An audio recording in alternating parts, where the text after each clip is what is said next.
यदि राधा राधा राधा ऐसा बोले तो श्री कृष्ण हर समय तुम्हारे साथ है और निकुंज द्वार में तुम्हारा अद्भुत स्वागत होगा। राधा नाम जापक को दिव्य चिदानंद वृंदावन धाम में प्रवेश मिलेगा, उसका स्वागत होगा। आठों जाम छकेंगी अखियां छवि निकुंज बिहार, ललित किशोरी फीके परि हैं सर्वस सुख संसार, परम धन राधा नाम उर्धार। हे उपासक, यदि आठों पहर राधा राधा जपोगे तो तुम्हारे नेत्र छक जाएंगे, जुगल माधुरी तुम्हारे नेत्रों में भर जाएगी, अर्थात प्रिया प्रीतम का साक्षात्कार हो जाएगा। ललित किशोरी जी कहते हैं संसार के समस्त भोग आकर्षण ये सब फीके हो जाएंगे जितना अधिक तुम नाम राधा नाम जप करोगे। राधा नाम को आधार, आहा रसिक लालवर इसे रटत निरंतर, जान सार को सार राधा नाम को आधार।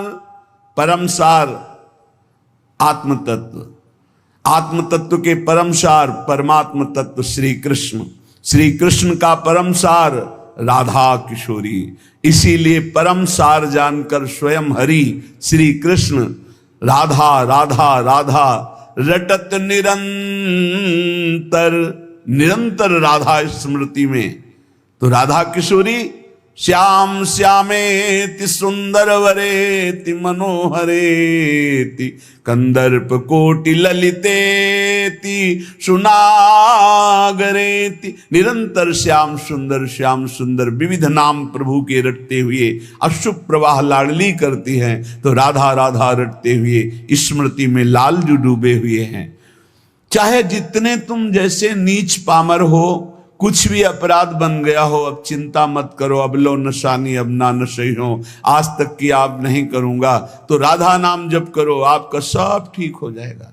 किसी की मत सुनो, सब अपनी अपनी अलग भिन्न भिन्न मति है, भिन्न भिन्न गति है। सत्य है ब्रज 84 कोश परम धाम श्री लालजू का। कोई किसी भी संप्रदाय का कहीं का भी हो, क्या ये नहीं जानता कि ब्रज 84 कोश महामहिम धन है। कल एक महामुनि जैन मुनि जी पधारे तो उनका अहोभाग्य हमें आज श्री कृष्ण की लीला भूमि में प्रवेश मिला, शायद जीवन में दोबारा आने को मिले कि ना मिले।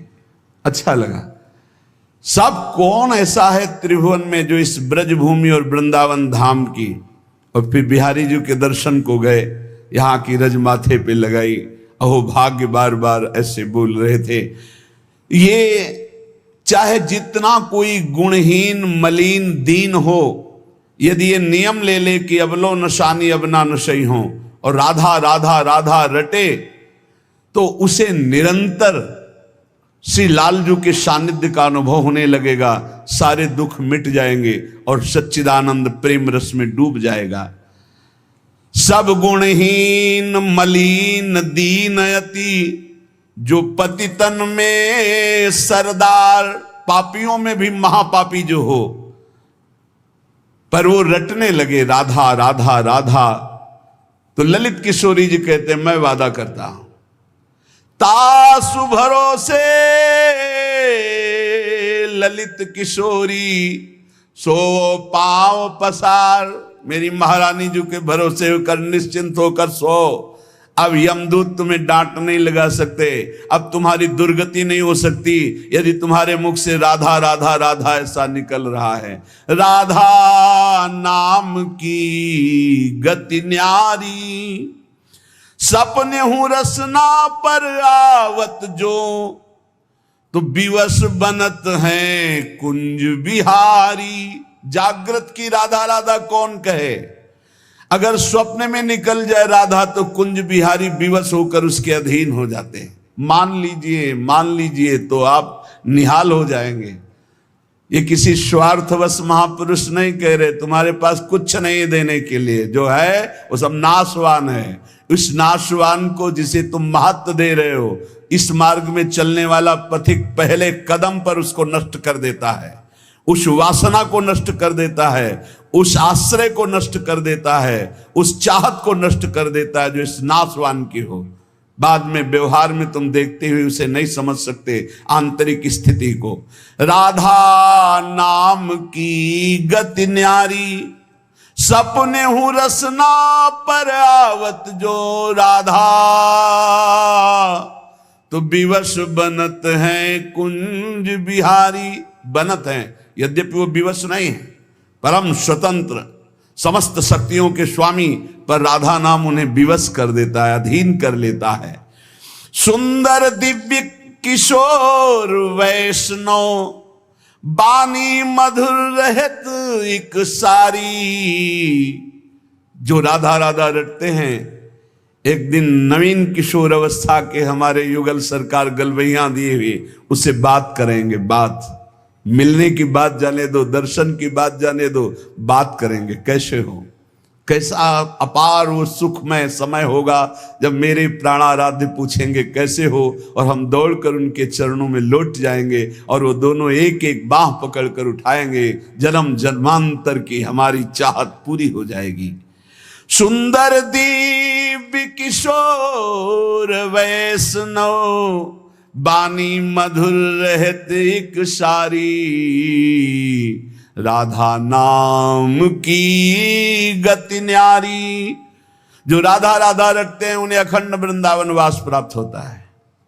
आज नहीं प्राप्त, अगर हो रहा तो चिंता मत करो, शरीर छूटने के बाद यहीं आओगे, यहीं के हो। श्री वृंदावन वास निरंतर, पावत ललित किशोरी वारी। राधा नाम की गति न्यारी। ये सबसे अलग है राधा नाम। जो विश्वास करके राधा राधा हित धू जो विश्वास है, तब ही सुधरे बात। ना तो माया पंथ में फिरे जो टक्कर खात। यदि विश्वास है तो बात सुधर गई, विश्वास नहीं तो माया के टक्करों में चकनाचूर हो जाओगे। कभी काम, कभी क्रोध, कभी लोभ, कभी मोह, कभी मद। तुम्हारा जो साथ देने वाला है वही तुम्हें नष्ट कर देगा। हमारी बात को समझना। यदि भगवद आश्रय नहीं तो तुम्हारा कोई नहीं है, भगवद आश्रय है तो सब विरोध में हो तो भी तुम्हारा कोई बाल बाका नहीं कर सकता। अपनी स्थिति प्रभु में हो, सब बात बन गई।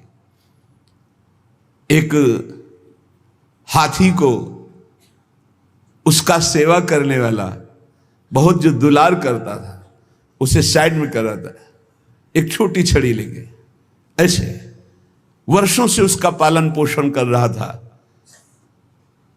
काल सवार हो गया, सूंड से पटक दिया और जैसे परेठा पलट पलट के बनाया जाता है ऐसे उसको चकनाचूर कर दिया, लातों से रख रख कर मार कर।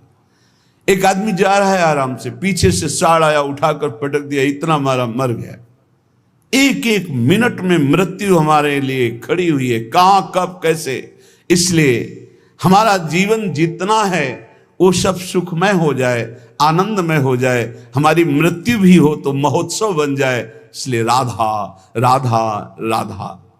पूज्य भाई श्री हनुमान प्रसाद पोद्दार जी महाराज कह रहे, प्रेम शब्द ये संसार में सार्थक नहीं है, धोखा है। यहां संसार में कोई किसी से प्रेम नहीं करता, कोई नहीं करता। अपने स्वार्थ की पूर्ति के लिए ही यहां प्रेम शब्द का प्रयोग किया जाता है। प्रेम केवल केवल सच्चिदानंद से होता है, क्योंकि प्रेम कामना रहितम, प्रेम में कामना नहीं होती, और यहां बिना कामना के प्रेम नहीं होता, इसलिए वो प्रेम नहीं है। वो राग है, वो मोह है, वो आसक्ति है, वो काम है, प्रेम नहीं है।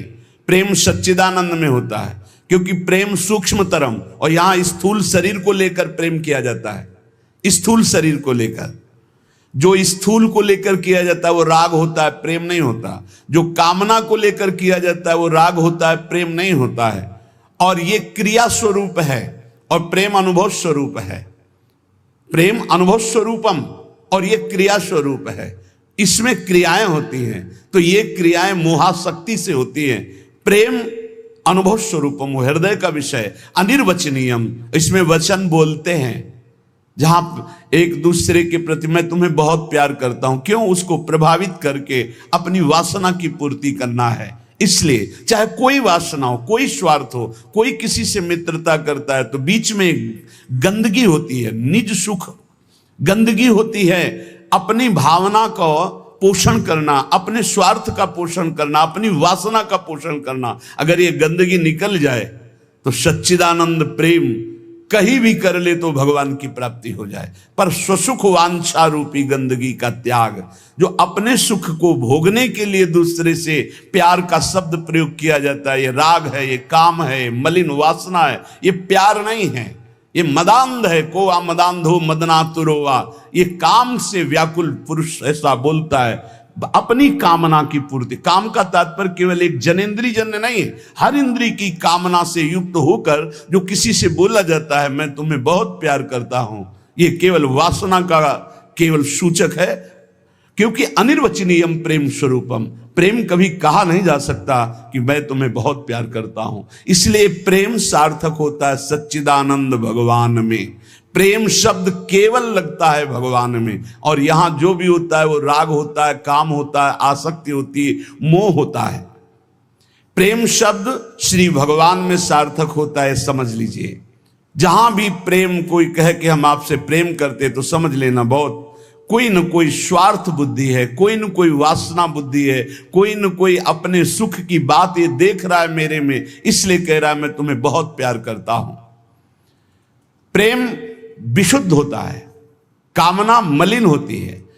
प्रेम निस्वार्थ होता है और कामना स्वार्थ युक्त होती है। यहां कौन निस्वार्थ प्रेम करता है? यहां कौन विशुद्ध प्रेम करता है? उज्जवल होता है प्रेम और काम मलिन होता है। प्रेम इंद्रियातीत है और काम इंद्रियों से होता है। तो ये प्रेम सार्थक होता है सिर्फ श्री भगवान में। जो आपको बोले कि मैं आपको बहुत प्यार करता हूं, तो समझ लेना ये वासना का खेल खेलने का षड्यंत्र है, ना कि प्रेम। आज इसी षड्यंत्र में फंसकर अपने चरित्र को, अपने जीवन को दूषित किया जाता है और कहा जाता है प्रेमी हैं हम। प्रेमी, प्रेम शब्द को कलंकित किया जाता है। वही प्रेमी हितधाम में थे तो एक जोड़ी आई, उन्होंने कहा कि हमने लव मैरिज किया है, आशीर्वाद दीजिए। बढ़िया है। एक साल बाद अकेले दिखाई दिया। हमको भाई अकेले आए आप? बोले तलाक हो गई है। यह है प्रेम। दूसरा मिल गया कोई स्वार्थ पूर्ति के लिए, उससे अच्छा अपनी भावना में, खत्म प्रेम। स्वार्थ की पूर्ति को संसार में प्रेम कहा जाता है। इसलिए प्रेम शब्द को गंदा न करो। प्रेम केवल अंतर में विराजमान निरंतर जिनकी सत्ता है उन श्री भगवान से होता है। जब प्रेम होने लगता है तो दूसरी समस्त वस्तुओं से, समस्त स्थितियों से मन हटने लगता है। केवल प्रीतम ही प्रीतम सुहाते हैं। ऐसा कामी पुरुष को भी होता है, ऐसा कामिनी को भी होता है। बस बिल्कुल नजदीकी है काम और प्रेम में, पर प्रेम निर्मल भास्कर है और ये घोर अंधकार है। इसलिए गोस्वामी जी ने बहुत समझ कर मांगा कि काम ही नारी प्यारी जिम, लोभी जिम प्रिय दाम, तिमि रघुनाथ निरंतर प्रिय लागो मोहिराम। हमारा आपसे प्रीता कैसी हो? जैसे कामी पुरुष की कामिनी में होती है, जैसे कामिनी की कामी पुरुष में होती है, ऐसे हे नाथ मेरी चित्तवृत्ति निरंतर आप में लगी रहे। प्रेम तभी माना जाता है जब अपनी शुद्ध भूल जाए और केवल प्रेमी की याद रहे। और यहां अपनी शुद्धि रहती है। अपनी शुद्धि के द्वारा अपनी वासना की पूर्ति को यहां प्रेम कहा जाता है। इसलिए नाटक है, प्रेम नहीं है। बिल्कुल कोरा नाटक है। बहुत विचित्र विचित्र गति, बहुत विचित्र गति। प्रेम उसे कि हम आपसे प्यार करते हैं, यदि आप वहां सुखी हो तो जाओ, भगवान तुम्हें सदैव सुखी रखें, कभी तुम हमारी तरफ मुड़कर मत देखना, तुम आनंदित रहो, तुम सुखी रहो, आनंदित रहो। प्रेम का स्वरूप समझना बड़ा कठिन है। यदि मेरे देखने से तुम्हें दुख होता, मैं कभी तुम्हारे सामने नहीं आऊं। तुम सुखी रहो, तुम आनंदित रहो, तब माना जाए थोड़ा सा प्रेम उज्जवल हो रहा है, निर्मल हो रहा है, वासना का भूत, उसे प्रेम कहा जाता है। प्रेम केवल प्रीतम अपनी भी शुद्ध भूल जाए, अपनी भी शुद्ध भूल जाए, या अपनी ही शुद्ध की पूर्ति के लिए प्रेम शब्द का प्रयोग किया जाता है। प्रेमी केवल प्रीतम की बात करता है, केवल प्रीतम की बात सुनता है, केवल प्रीतम को देखता है, चारों ओर प्रेम ही प्रेम। प्रेम की वृत्ति में कभी पूर्णता नहीं आती है कि मुझे पूर्ण प्रेम प्राप्त हो गया, ऐसा कभी नहीं आता। सदैव प्रेम में कमी का अनुभव होता है। मैं कहां उनको प्रेम करती हूं, मेरे में कहां ऐसा है कि मैं उन्हें प्रेम दे सकूं। मैं तो सब गुणों से हीन हूं, ये तो पता नहीं वो क्या देखते हैं कि हमसे प्रेम करते हैं। ये प्रेमी का हृदय होता है। मैं तो नीच हूं, अदम हूं, उनकी किसी लायक नहीं हूं, पर ये उनकी उदारता है कि वो मुझे स्वीकार किए हुए हैं। प्रेमी को अपने में सदैव कमियों का अनुभव होता है, अपने में उसको दोष दर्शन होता है, मैं इस लायक नहीं हूं। और वो अपने प्रीतम में भारी से भारी दोष कोई उनके प्रीतम पर साबित करे तो भी वो गुण ही उसको दिखाई देता है। प्रेम असीम होता है, प्रेम की सीमा नहीं होती। प्रेम प्रतिक्षण बढ़ता रहता है निरंतर, पर कभी अंत नहीं होता। प्रेम कहीं रुकता नहीं है, किसी वासना, किसी परिस्थिति, किसी स्थिति, तिरस्कार, मान, अपमान, कहीं भी नहीं रुकता। वो बढ़ता प्रीतम की तरफ चला जाता है।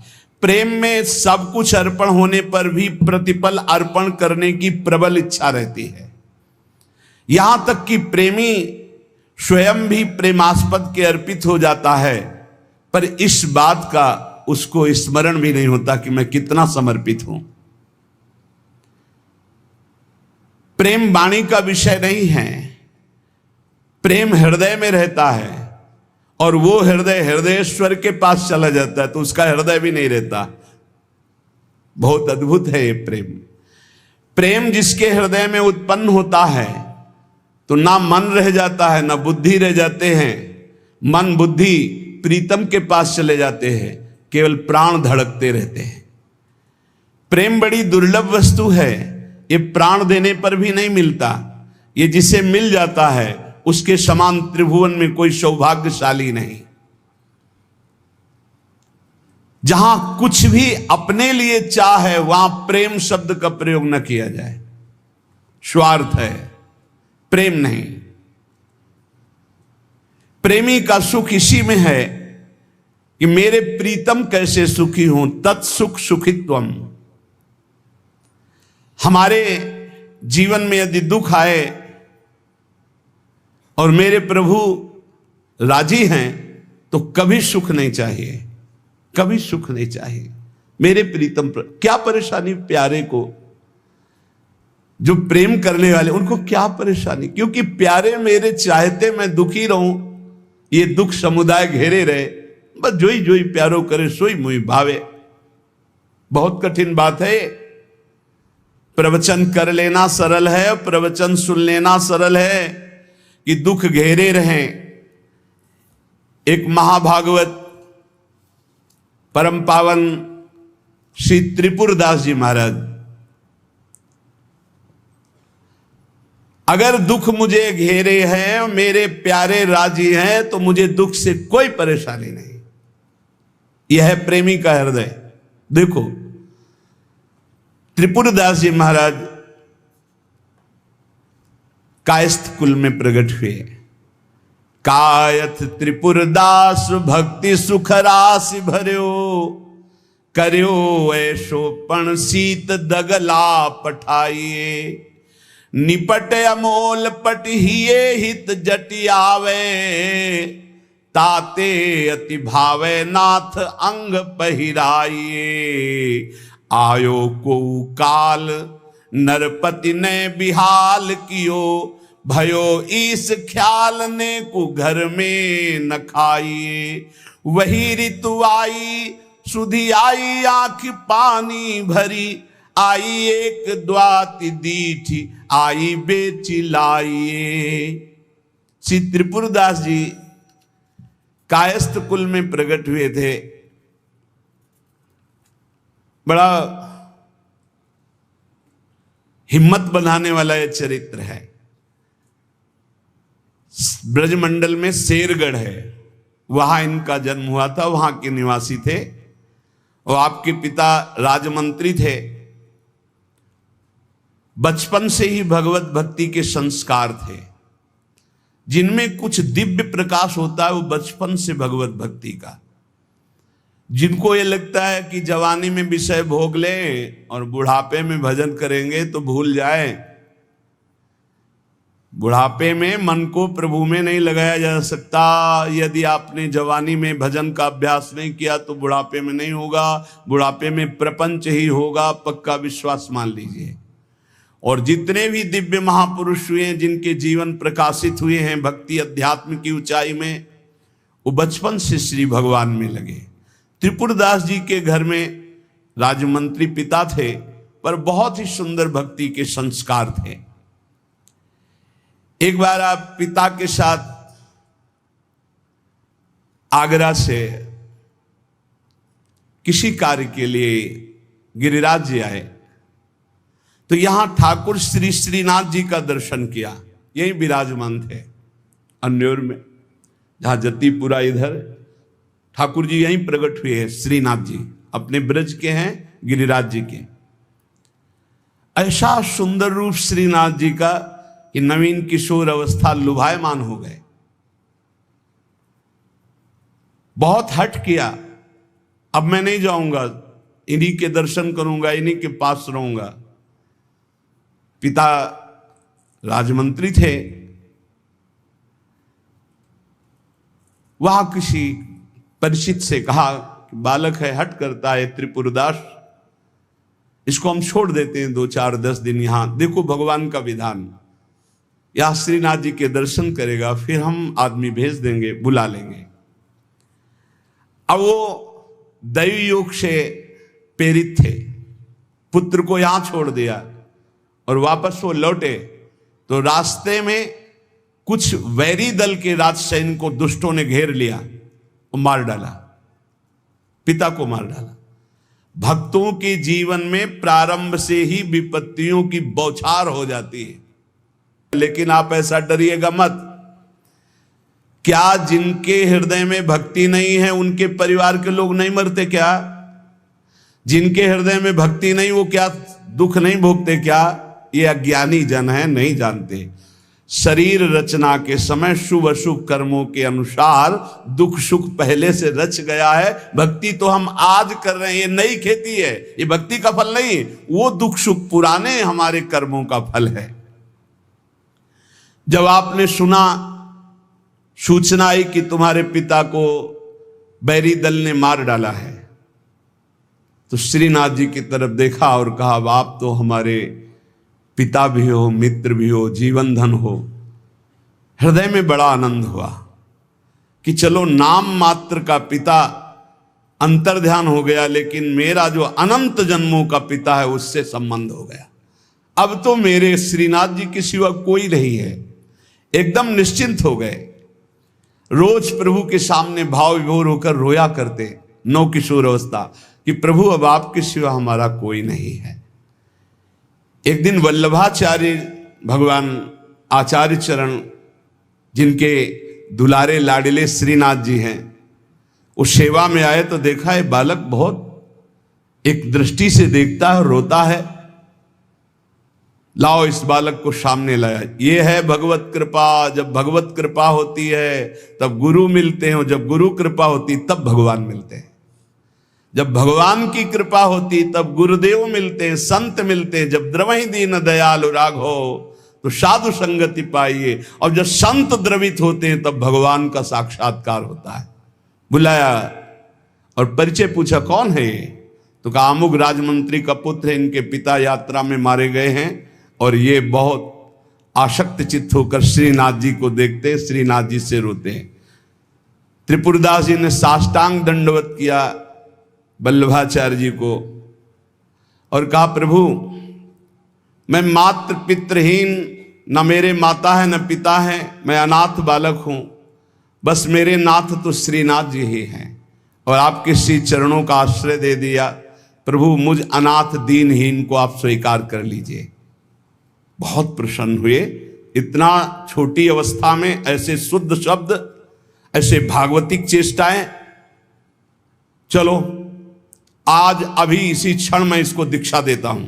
आचार्य श्री वल्लभाचार्य जी विधि पूर्वक दीक्षा देकर ब्रह्म संबंध कराया। कुछ दिन तक पास रखा और कहा वापस जाओ घर। श्रीनाथ जी की सेवा की भावना रखो, निरंतर चिंतन करो, ध्यान में श्रीनाथ जी का स्मरण रखो, भक्ति में जीवन व्यतीत करो। हमारा सदैव कृपा प्रसाद तुम्हारे साथ है। गुरु आज्ञा तत्काल श्रीनाथ जी से उनके जो परिचय के थे ले गए। यवन राजा था, उनके राजमंत्री थे पिता। तो जब नौ किशोर अवस्था से थोड़ा बड़े हुए तो इनके पिता का पद इनको दिया, राजमंत्री बना लिया। अब ये राजमंत्री में जितना वैभव मिलता, तो इन्होंने एक बात सत्य समझी कि धन की सच्ची योग्यता क्या है। बोले संतों के मुख में चला जाए, संतों की सेवा में चला जाए, भगवंत सेवा में लग जाए, सो धन धन्य प्रथम गति जाकी। धन की सार्थकता है। ये भागवतिक सरकारी बैंक है।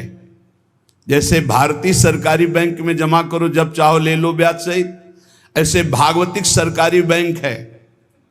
गौ संत जन, ब्रह्म ऋषि जन, भगवान किसी विग्रह की अर्चा पूजा और किसी ऐसे असहाय की जो बीमार है, जो अपवित्र है, असमर्थ है, उसकी सहायता भगवत भाव से कर देना, उसमें जो धन खर्च होना, ये सब भागवतिक बैंक में जमा होता है। आपको मिलेगा, ब्याज सहित मिलेगा। हमारे प्रभु की बैंक में परसेंट बहुत ज्यादा मिलते हैं। 1 रुपया का लाख गुना ब्याज मिलेगा। दे के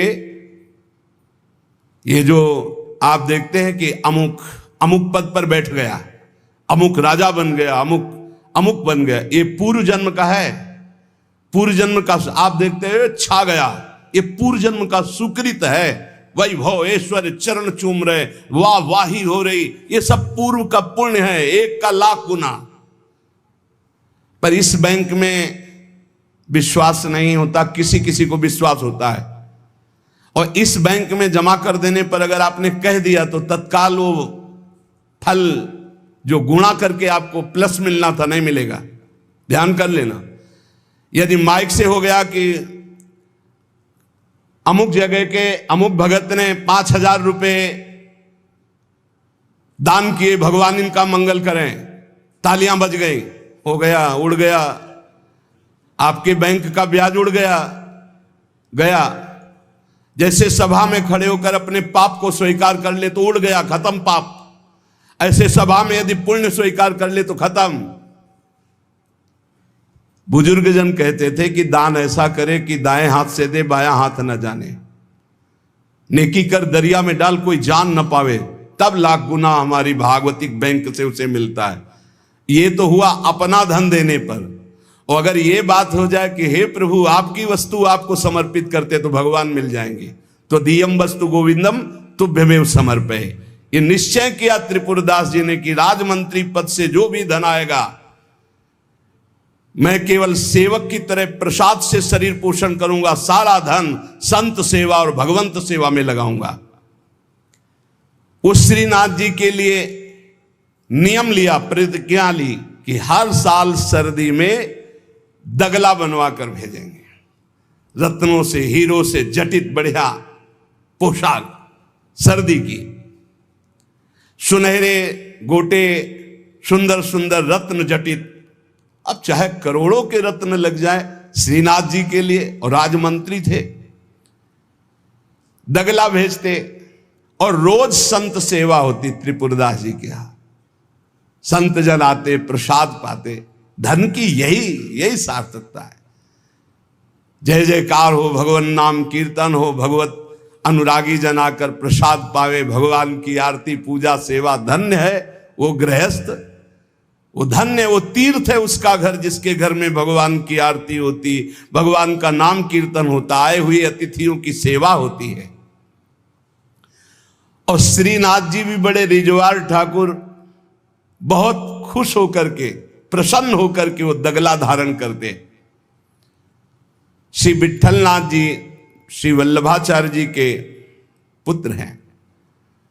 वो देखते कि और वस्त्र जब धारण कराते तो ठाकुर जी धारण करते हैं, लेकिन जब त्रिपुरदास जी का दगला धारण कराते तो ठाकुर जी फूल जाते हैं, प्रसन्न हो जाते हैं। भक्त के द्वारा प्रेम से दी हुई वस्तु भगवान बहुत भाव से स्वीकार करते हैं। सब दिन होत न एक समान, एक समय ऐसा भी आता है जो बहुत ही अंधेरे का होता है, एक समय प्रकाश का आता है। जैसे दिन रात ऐसे सुख और दुख। अब यवन बादशाह था, उसके पास द्वेषियों ने सूचना लगा दी कि ये राजमंत्री हैं, आपको पता नहीं है, ये आपके धन का बड़ा दुरुपयोग करते हैं, साधु महात्मा इनके यहाँ खाते रहते हैं और न जाने क्या क्या खूब लुटाते हैं, आपके यहां से वैभव चुराया जाता है। और वो राजा यवन, उसकी बुद्धि बदल गई, उसने तत्काल आदेश किया सर्वस्व अपहरण कर लिया जाए, त्रिपुरदास जी का सर्वस्व संपत्ति जब्त कर ली जाए। मतलब पात्र भी घर में नहीं रह गए, सब जब्त कर लिया गया। जहां रोज संत सेवा, ठाकुर सेवा, श्रीनाथ जी के लिए बहुत महंगा पोशाक सर्दी की, सब, एक पात्र भी नहीं रहने दिया, सब जब्त कर लिया। खाने पीने के लिए एक दाना भी नहीं रह गया, कुछ नहीं, सब जब्त कर लिया, केवल दीवाले दीवाले। अब आप विचार करो, जिसका ऐसा चल रहा हो उसका ऐसा, इसलिए होश में रहना चाहिए। सब दिन होत न एक समान, ये शब्द याद रखना चाहिए। सुख है तो फूलो मत, कल दुख आने वाला है। शरीर स्वस्थ है तो अभिमान मत करो, कल कोई रोग आ जाएगा। जीवित हो तो अभिमान मत करो, कल ही मृत्यु आ सकती है, आज भी आ सकती है। होश में, खूब धन संपत्ति है, कल ऐसा हो सकता है टुकड़े टुकड़े के लिए मोहताज हो सकते हो। पक्का पक्का। आज दुखों घेरे हैं तो आप निराश मत होइए, कल आप बहुत बड़े आदमी बन सकते हैं। उत्साह संपन्न रहिए। आज बहुत बड़े आदमी हैं, धन है, संपत्ति है, वैभव है, नौकर चाकर है, बहुत फूलिए मत। हो सकता है ऐसा समय आ जाए कि तुम्हें किसी के यहाँ नौकरी करनी पड़े अपने पेट भरने के लिए। समय बहुत विचित्र है, पलटने में देर नहीं लगती, पलटने में देर नहीं लगती। खाने पीने तक के लिए नहीं रहेगा, सब यवन राज ने जब्त करवा लिया। अब जैसे तैसे बहुत गरीबी से, कष्ट से जीवन यापन होने लगा। अब आए सर्दी की ऋतु। सर्दी की ऋतु में श्रीनाथ जी को दगला भेजते थे, खूब सुंदर सजा करके। यहां सजाने की क्या बात, खाने की भी कोई वस्तु नहीं रह गई थी। ठाकुर जी की सेवा की प्रतिज्ञा की थी कि जब तक जीवन है आपके लिए पोशाक भेजूंगा। अब सर्दी में कैसे पोशाक भेजे, खाने के लिए भी नहीं। बहुत जोर जोर से रोना आया कि हम हर कष्ट सह सकते थे, लेकिन आपकी सेवा, ये जो सर्दी की पोशाक भेजने की थी, अब कैसे होगी आपकी सेवा। और ये सेवा नहीं होगी तो मेरा जीना, क्योंकि मैंने नियम लिया था कि मैं अपने जीवन में जब तक जीऊंगा हर वर्ष आपको सर्दी के समय पोशाक भेजूंगा, सर्दी की। आप ठाकुर जी से विनय करने लगे कि मैं सब कष्ट सह सकता हूं, आपकी सेवा छोड़कर नहीं। इतने में देखा, दृष्टि गई तो एक ऊपर दावात रखी थी। आपको जैसे कोई डूबते हुए को तिनके का सहारा मिल जाए, और वो दावत पीतल जैसी दिखाई दे रही थी, तो लग रहा था कुछ सिक्के की तो बिकी जाएगी। दावत ली, बाजार में बेचने के लिए गए कि अगर ये बिक जाएगी तो थोड़ा भी कपड़ा मिल जाएगा तो नियम की तो पूर्ति हो जाएगी। भगवान अपने भक्तों को ऐसा कष्ट क्यों देते हैं? क्यों देते हैं? बड़े आराम से जय जयकार हो रही थी, संत सेवा हो रही थी, ठाकुर सेवा हो रही थी। श्री प्रियादास जी कहते हैं, भयो ईश ख्याल, इष्ट देव को ये पसंद है। डरना मत, डरना मत कि इष्ट देव को ये पसंद। क्या पसंद है? अनन्य चिंतन। धन का आश्रय भी नहीं होना चाहिए। सुनेरी मैंने निर्बल के बलराम, अपबल तपबल और बाहुबल, चौथो बल है दाम। और आपसे बता दें, कक्षा 1 के विद्यार्थी से पीएचडी के प्रश्न नहीं पूछे जाते। आप मत डरना, क्योंकि आप क्लास में हैं ही नहीं। आप इस क्लास में नहीं हैं, आप डरना मत। नहीं आपको लगे कि भगवान हमारी भी परीक्षा लेंगे तो आज जो चैन से हम एसी में रह रहे हैं, कल फिर सब खत्म हो जाएगा। ऐसा नहीं, ये डिग्री वालों की होती है। अपने लोग वो पार्टी छुइया वाले पहले क्लास वाले हैं, खूब टॉफी मिलेगी और आराम से पढ़ने को। यहाँ परीक्षा नहीं होती। यहाँ 2-4 क्लास तो ऐसे ही बढ़ा दिए जाते हैं। जब डिग्री आती है तब वहां परीक्षा होती है, इस बात की कि अब तुम्हारी स्थिति क्या है।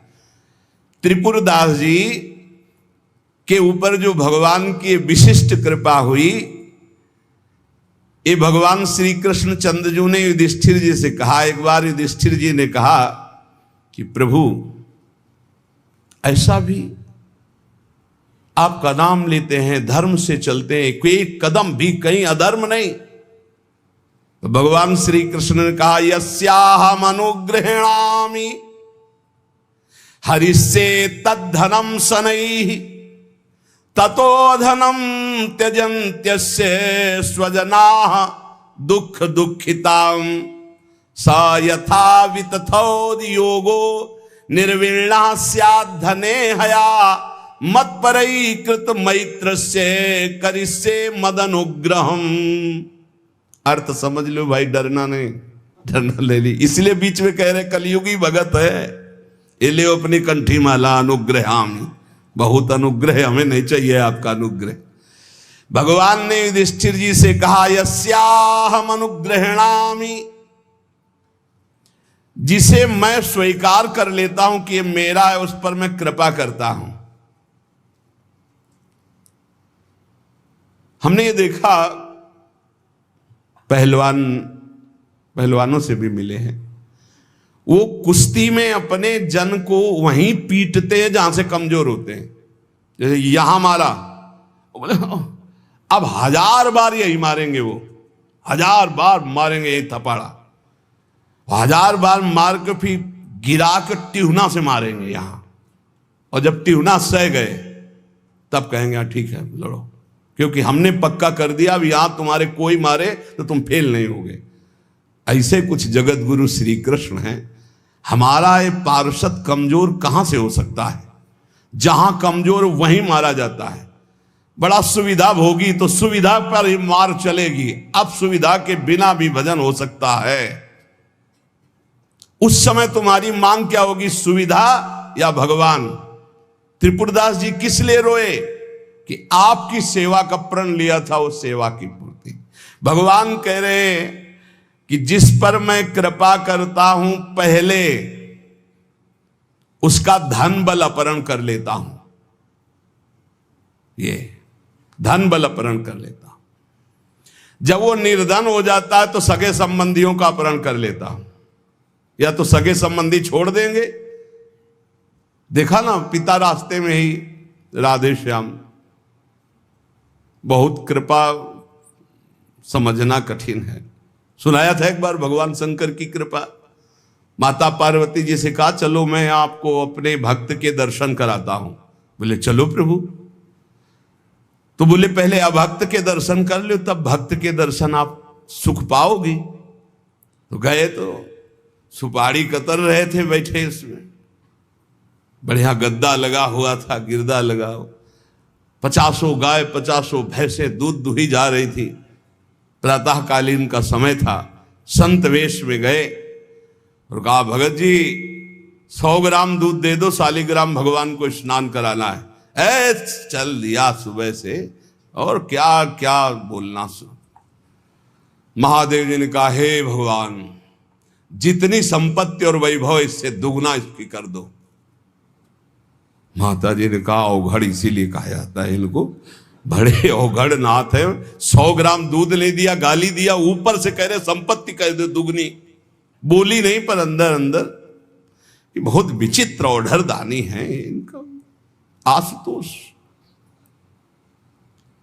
बोले चलो भगत के दर्शन। बोले अभक्त तो ऐसा था कि अगर आप साथ ना होते तो इसको भस्म ही कर देती हम, क्योंकि अंबा तो शक्ति है, आपका अपमान। अरे अभक्त ऐसे ही होते हैं, तुम्हें नाराज नहीं होना। भक्त के पास गए, एक झोपड़ी फूस की, एक गाय, और उसी फूस की झोपड़ी में माए उसकी मैया रहती थी। गए, जो देखा संत तो साष्टांग दंडवत किया, आओ बैठो बैठाला। 100-200 ग्राम गाय का दूध होगा, वो बढ़िया पान करने को ले दिया। प्रभु थोड़ी देर भगवत चर्चा हुई। भगवान शिव ने कहा, अच्छा भाई चलते हैं, हम तो विचरण करते रहते हैं। बोले संत भगवान कभी पुनः कृपा करके आना। हम कुटिया के बाहर निकले और कहा, हे करुणा निधान भगवान, इसकी गैया और मैया दोनों हटा दो, मार दो। अंबा जी ने कहा, आप बर्दाश्त नहीं होगा। 100 ग्राम दूध नहीं दिया तो उसको दुगना संपत्ति दे दी, और एक गाय पूरा दूध आपको पिला दिया, और मैया बातचीत करने के लिए थी उसको भी आपने मार दिया। कहा कि वो ये क्या है? बोले अभी तुम नहीं समझे। जब इतनी संपत्ति में साधु अपमान करके ऐसी गालियां देता, जब डबल संपत्ति होगी तो ऐसा अपराध करेगा, घोर नरक जाएगा, समझो।